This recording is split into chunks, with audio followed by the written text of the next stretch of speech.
तो आदाब, नमस्कार, गुड इवनिंग, सत श्री अकाल। एक बार फिर आप तमाम लोगों का स्वागत है क्राइम तक की कहानी के इस एपिसोड में। उम्मीद है पूरी फैमिली अच्छी होगी।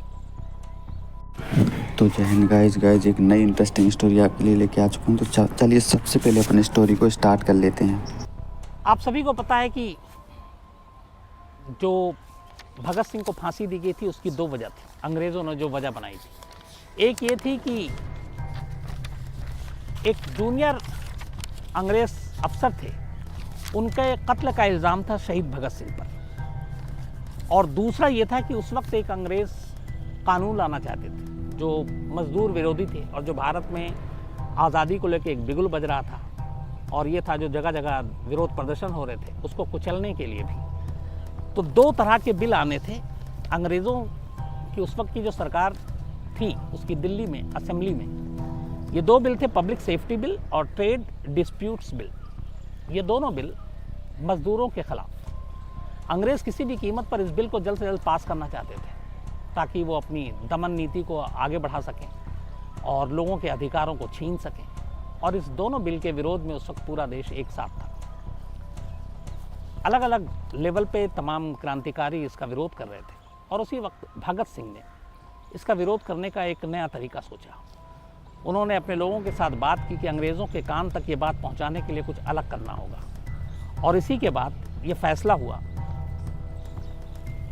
कि असेंबली में बम फेंका जाएगा ताकि अंग्रेज़ों के कानों तक उनके विरोध की स्वर जो है, आवाज़ है, वो गूंज सके। 8 अप्रैल 1929 का दिन चुना गया असेंबली में बम फेंकने के लिए। और इस काम के लिए दो लोगों को चुना गया, एक भगत सिंह थे और दूसरे बटुकेश्वर दत्त थे। इन दोनों को ये जिम्मेदारी सौंपी गई। लेकिन बम फेंकने का मकसद ये नहीं था कि किसी को नुकसान पहुंचाना, किसी की जान लेना। बस अपनी मंशा, अपनी आवाज़ अंग्रेज़ों के कानों तक पहुंचानी थी। और इसीलिए ये दोनों असेंबली में पहुंचते हैं 8 अप्रैल को, और उसके बाद बम फेंका जाता है असेंबली के अंदर। लेकिन जिस जगह पे बम फेंका गया वो पूरा जो वहाँ का जो इलाका था उस वक्त असेंबली के अंदर वो खाली था, वहाँ कोई बैठा हुआ नहीं था, क्योंकि मकसद किसी को नुकसान पहुँचाना नहीं था, किसी की जान लेनी नहीं थी। बम फेंकते ही, और बम फेंकने का मकसद आपको बताया कि किसी को नुकसान नहीं पहुँचाना था, वहाँ पे ज़ोर का एक धुआं उठा धमाके के बाद। और इसी धमाके के दौरान में फिर बटुकेश्वर दत्त और भगत सिंह ने कुछ पर्चियाँ भी असेंबली में फेंकनी शुरू कर दी, पर्चियाँ। और उन पर्चियों को फेंका गया उसी के अंदर। अफरा तफरी मच गई थी असेंबली में, लेकिन दोनों भागे नहीं। मौका था उस धुएं के दौरान वहाँ से निकल भागने का, लेकिन भगत सिंह और बटुकेश्वर दत्त ने यह फैसला कर लिया था, और वहाँ यही फैसले के साथ आए थे कि बम फेंकने के बाद वो भागेंगे नहीं, पकड़े जाएंगे, गिरफ्तारी देंगे। और इसके बाद फिर पुलिस आती है अंदर और उन दोनों को पकड़ लेती है। इन दोनों की गिरफ्तारी के बाद करीब 2 साल से कुछ वक्त कम होता है जब भगत सिंह को जेल में रखा जाता है। इन 2 सालों में भगत सिंह जेल से बहुत सारी चीज़ें लिखते हैं, किताबें लिखते हैं, बहुत सारी किताबें पढ़ते हैं। और इसी दौरान जब उनको एक दूसरे जेल में ट्रांसफ़र किया जाता है तो एक बार 8 अप्रैल 1929 जिस दिन ये धमाका हुआ था, गिरफ्तारी के बाद भगत सिंह को ले जाकर दिल्ली यूनिवर्सिटी जो अभी है, और जो वाइस चांसलर का दफ्तर है, उस वाइस चांसलर के दफ्तर के नीचे, उस वक्त वहाँ पे वाइस रॉय रहा करते थे दिल्ली यूनिवर्सिटी में, जो अभी वाइस चांसलर का दफ्तर हुआ करता है, तो बदल गया है। उसके नीचे एक तहखाना था, और एक रात के लिए शहीद भगत सिंह को उसी तहखाने में रखा गया था। और फिर उसके बाद उनको वहाँ से दूसरी जेल में शिफ्ट किया गया। हमारे सहयोगी अरविंद ओझा कल इस तहखाने के तरफ भी गए थे, वो जो दिल्ली यूनिवर्सिटी में है, इस पर उन्होंने एक स्टोरी भी फाइल की थी, क्राइम तक पे भी है, आप लोग मौका मिले तो देखिएगा। उस तहखाने में ना कोई रोशनदान, ना खिड़की, घुटन चारों तरफ, और अंग्रेज़ इतना डरे हुए थे कि उनको ऐसी जगह पे ले जाकर रखा गया था। इसके बाद में भगत सिंह और जो राजगुरु और इन तीनों को, Sukhdev, Lahore central jail shift कर दिया गया। ये वहीं पर है। 7 अक्टूबर 1930, 7 अक्टूबर 1930, यानी कि 8 अप्रैल 1929 को असेंबली में बम फेंका, और अप्रैल के बाद सीधे 7 अक्टूबर 1930, मतलब करीब करीब सवा साल के अंदर मुकदमे का फैसला हो गया और इन तीनों को उस अंग्रेज़ अफसर की मौत के लिए जूनियर और असेंबली में बम फेंकने के लिए अंग्रेज़ों की अदालत ने सजाए मौत सुनाई। इसको लेकर देश में बड़ा गुस्सा हुआ उस वक्त, और ये था कि 23 साल की उम्र थी सिर्फ भगत सिंह की, कि अंग्रेज़ ये जुल्म कर रहे हैं। उस वक्त के जो तमाम बड़े नेता थे उन्होंने वाइसराय से अपील की ह्यूमन ग्राउंड पे कि इनकी मौत की सज़ा को कम कर दिया जाए, माफ़ कर दिया जाए। गांधी जी ने भी एक बार बात की, लेकिन वो सारी चीज़ें हुई नहीं। आखिर में सुप्रीम कोर्ट, जो इनकी सबसे बड़ी अदालत उस वक्त अंग्रेज़ी शासन की थी, वहाँ पे लंदन में भी एक अंग्रेज़ वकील ने केस लड़ा इन लोगों की तरफ से, लेकिन उसमें भी 5 जजों की बेंच ने उस फैसले को बरकरार रखा, इस मौत के फैसले की, और रहम नहीं दिखाया। हालांकि दूसरी तरफ खुद भगत सिंह को जब पता चला कि उनकी इस सज़ा को कम करने के लिए एक मुहिम चला जा रहा है, तो वो नाराज़ हुए थे। उनका ये था कि वो चाहते थे कि उन्हें मौत की सज़ा हो, क्योंकि भगत सिंह की सोच थी कि उनकी इस मौत से भारत में चल रही क्रांति को एक और नई दिशा मिलेगी। लोग ज़्यादा से ज़्यादा बड़ी तादाद में सामने आएंगे, ज़्यादा से ज़्यादा लोग बलिदान देंगे, और इसीलिए वो अपनी मौत की सज़ा कम कराने के ख़िलाफ़ थे। मतलब लोग उनकी जान बचाने की कोशिश कर रहे थे, और भगत सिंह चाहते थे कि उनकी फांसी जो है वो बरकरार रही। बल्कि वो इनका ये कहना था कि चूँकि वो एक पॉलिटिकल, एक राजनीतिक लड़ाई लड़ रहे थे, तो उन्हें मौत की सज़ा जो है वो फांसी पे चढ़ा कर न दी जाए, बल्कि उनको गोली मारी जाए। क्योंकि उस वक्त ये था कि फांसी पे उन लोगों को चढ़ाते थे जो मुजरिम होते हैं, जो अलग अलग क्राइम करके। तो उन्होंने कहा उन्होंने कोई क्राइम किया नहीं है, इसलिए उनको फांसी नहीं होनी चाहिए, बल्कि उनको गोली मारी जानी चाहिए, एक सिपाही की तरह। हालांकि अंग्रेज़ों ने उनकी ये बात नहीं मानी। तो अदालत का फैसला आने के बाद 24 मार्च 1931 सुबह का वक्त था। पूरे देश में उस वक्त हिंदुस्तान पाकिस्तान एक था। जब सुबह सुबह लोग उठे तो हर एक कोई अखबार पढ़ना चाहता था, न्यूज़पेपर, क्योंकि भगत सिंह, सुखदेव और राजगुरु की फांसी की तारीख पहले से मालूम थी, और वो थी 23 मार्च की तारीख, 23 मार्च 1931। तो 24 मार्च की सुबह अखबार में ये खबर आनी थी। कुछ अखबारों में ये खबर छपी बोल्ड काले बैनर के साथ, लेकिन उस खबर को पढ़कर लोगों में ज़बरदस्त गुस्सा आ गया, क्योंकि उस खबर के हिसाब से बात ये हुई थी कि भगत सिंह, सुखदेव और राजगुरु को 24 मार्च 1931 की सुबह 7:30 बजे फांसी नहीं दी गई, बल्कि इससे 11 घंटा पहले, करीब 12 घंटे पहले, 23 मार्च की रात शाम को बल्कि 7:33 पर ही फांसी दे दी गई थी। इसकी वजह क्या थी? इसकी वजह ये थी कि भगत सिंह की फांसी की तारीख जब लीक हुई तो पूरे देश में भगत सिंह को लेकर एक मुहिम चल गई। जगह जगह विरोध प्रदर्शन, अंग्रेज़ घबरा गए, अंग्रेज़ अफसरों की हवा ख़राब हो गई। उन्हें लगा कि लॉ एंड ऑर्डर सब कुछ बिगड़ जाएगा और पता नहीं क्या कुछ होगा। तो यही वजह है कि अचानक उन्होंने वक्त बदल दिया और तारीख बदल दी, और 24 मार्च की सुबह फांसी देने की बजाय उन्होंने 23 मार्च की शाम को ही फांसी देने का फैसला कर लिया।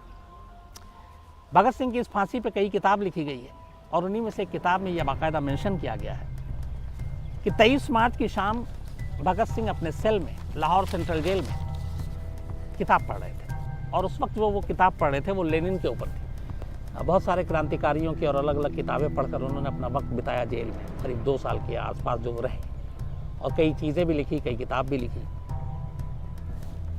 तो शाम 7:30 के आसपास, 7:20 के आसपास अंग्रेज़ अफसर उनके सेल में पहुंचते हैं। उस वक्त भगत सिंह लेनिन की किताब पढ़ रहे थे। उसके बाद उन्हें जाकर बताया जाता है कि अब चलिए आपकी फांसी का वक्त हो गया।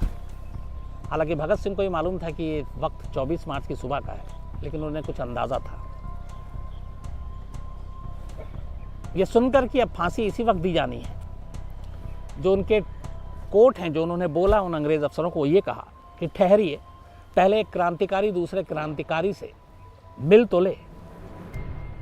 वो दूसरा क्रांतिकारी लेनिन को कह रहे थे, जिसकी किताब पढ़ रहे थे, कि ठहरिए, पहले एक क्रांतिकारी दूसरे क्रांतिकारी से मिल तो ले।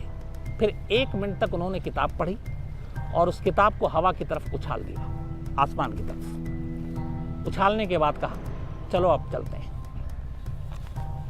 ये भगत सिंह के आखिरी बोल थे मौत से पहले। इसके बाद भगत सिंह, राजगुरु और सुखदेव को फांसी के तख्ते तक ले जाया गया। कहते हैं कि तीनों रास्ते में बेहद खुश थे, चेहरे पे एक अजीब सी चमक थी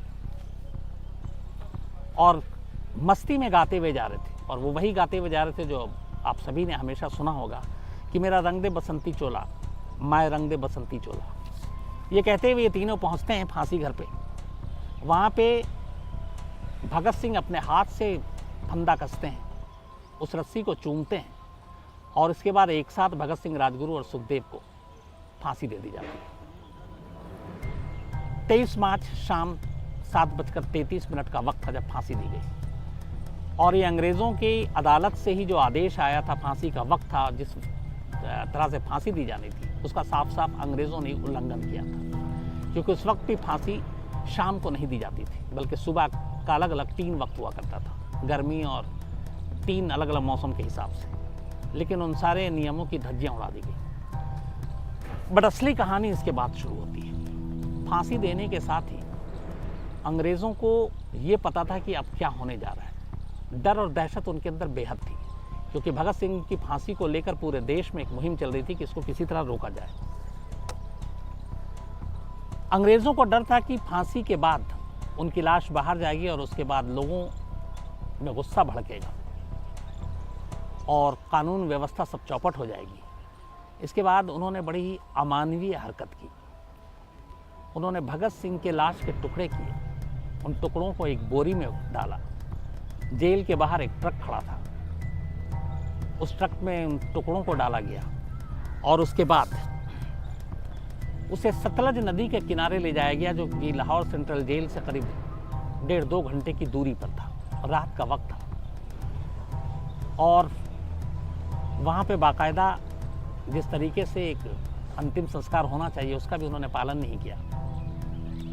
कहते हैं केरोसिन ऑयल डालकर उन टुकड़ों को जलाने की सतलज नदी के किनारे कोशिश की, लेकिन जब आग की लपटें उठी तो आसपास में गांव वालों ने उसे देख लिया। और चूंकि भगत सिंह की फांसी को लेकर हर तरफ बातें हो रही थी, तो उन्होंने जब देखा तो कुछ गांव वाले दौड़कर उसकी तरफ बढ़े, सतलज नदी की तरफ। वहाँ उन्होंने अंग्रेज़ अफसरों को देखा तो वो कुछ समझ गए कि गड़बड़ है, और अंग्रेज़ अफसर उन लोगों को देखकर घबरा गए, क्योंकि उन्हें लगा कि अगर भगत सिंह की लाश की ये हालत देखेंगे और उन्हें सच्चाई पता चलेगा तो उन सब की जान पे बनाएगी। गांव वालों को देखते ही तमाम अंग्रेज़ अफसर जो भगत सिंह के लाश के टुकड़े एक बोरी में डालकर सतलज नदी के किनारे लेकर आए थे ताकि खामोशी से उसे जलाकर सब कुछ सबूत मिटा दिया जाए, वो मौके से भाग जाते हैं। लेकिन भागने से पहले वो उन टुकड़ों को सतलज नदी में फेंक देते हैं। गाँव वाले ये करते हुए देख लेते हैं। इसके बाद वो जाते हैं, टुकड़ों को निकालते हैं और फिर विधिवत तरीके से उसका अंतिम संस्कार करते हैं। तो भगत सिंह की मौत, भगत सिंह की फांसी की खबर तो हम सभी बचपन से ही पढ़ते आए हैं कि किस तरीके से अंग्रेज़ों ने किस जुर्म में दिया। लेकिन ये बात कभी सुर्खियों में नहीं रही कि किस तरीके से वक्त से पहले फांसी दी गई, किस तरह से फांसी के बाद उनके लाश के साथ बेहुरमती की गई, कैसे उनके टुकड़े किए गए और फिर ले जाकर सतलज नदी के किनारे किस तरीके से आनन फानन में उन्हें अंतिम संस्कार करने की कोशिश की, वो भी गलत तरीके से। किस तरह गांव वाले पहुंचे और फिर उन्होंने निकाल कर उन्हें सम्मान दिया। इस पूरे मामले में शायद ये हमारे आज़ाद भारत की जो अलग अलग मूवमेंट चले, उसमें कुछ ही ऐसे मौके आए जब लोग गांधी जी से भी नाराज़ हुए थे। इस हादसे के बाद लाहौर अधिवेशन में गांधी जी को पहुंचना था और गांधी जी देश में तब जब जहाँ जाते थे लोग उनका फूलों से, मालाओं से स्वागत किया करते थे। ये पहला मौका था जब गांधी जी पहुंचे लाहौर अधिवेशन के लिए, तो लोगों ने काले फूल देकर गांधी जी का स्वागत किया था। एक तरह से उन्होंने विरोध जताया था। उसकी वजह ये थी कि बहुत सारे लोगों के मन में ये बात थी कि शहीद भगत सिंह, राजगुरु और सुखदेव, इन तीनों की जान बचाई जा सकती थी अगर गांधी जी इसमें थोड़ी कोशिश करते और अंग्रेज़ों के साथ लड़ भिड़ते कि अंग्रेज़ों से किसी भी मुद्दे पे कोई भी बात नहीं होगी जब तक ये शर्त नहीं मानी जाएगी कि इनकी फांसी को रोक दिया जाए। हालांकि ये भी कहते हैं कि वायसराय के साथ गांधी जी ने अपील की थी, लोगों की भावनाओं को उन तक पहुंचाया था, लेकिन वायसराय ने भी बात नहीं मानी। अंग्रेज़ के बाकी जो बैठे हुए लोग थे उन्होंने नहीं मानी और आखिरकार फांसी दे दी गई। तो बहुत सारे लोगों का ये मानना है कि गांधी जी ने अगर पूरी ईमानदारी से कोशिश की होती तो शायद इन तीनों की मौत जो हुई है वो ना होती। तो ये एक ऐसा मसला था जिसके बाद गांधी जी को भी विरोध का सामना करना पड़ा था। आज चूँकि 24 मार्च की तारीख, 24 मार्च 1931 को फांसी देनी थी, लेकिन 23 मार्च को दी गई और आज 24 ही मार्च है, तो लगभग 90 साल, अगर मैं गलत नहीं हूँ तो 2021 साल, 90 साल पुरानी बात होगी। 90 साल पहले का ये वाक़या था। तो इसलिए लगा कि इससे बेहतर मौका नहीं होगा कि थोड़ा सा इतिहास के पन्नों में हम लोग झांक लें। तो 90 साल पहले का ये वाक़या। तो उम्मीद करता हूँ गाइज ये स्टोरी आपको बहुत ही अच्छी लगी होगी। सरदार भगत सिंह हमारे आज़ादी के जो वीर सपूत थे और जिन्होंने अपना बलिदान दिया, ये स्टोरी बहुत ही डिमांडिंग थी। मार्च का महीना है और बहुत ही ज़्यादा सर्चेबल थी, तो मैंने सोचा कि आपको ये डिमांडिंग स्टोरी सुना लेके आऊँ। और गाइज़ मैं आपको बता दूं कि आपने इस चैनल पर केवल इंटरेस्टिंग स्टोरियाँ ही सुनने को आपको मिलती हैं और मिलती रहेंगी, क्योंकि मैं यहाँ पे कीवर्ड के हिसाब से सर्च करके सर्चेबल स्टोरियाँ ही लेके आता हूँ। तो चलिए एक मिलते हैं नई इंटरेस्टिंग स्टोरी के साथ में, तब तक के लिए जय हिंद। बने रहें अपने इस चैनल पर।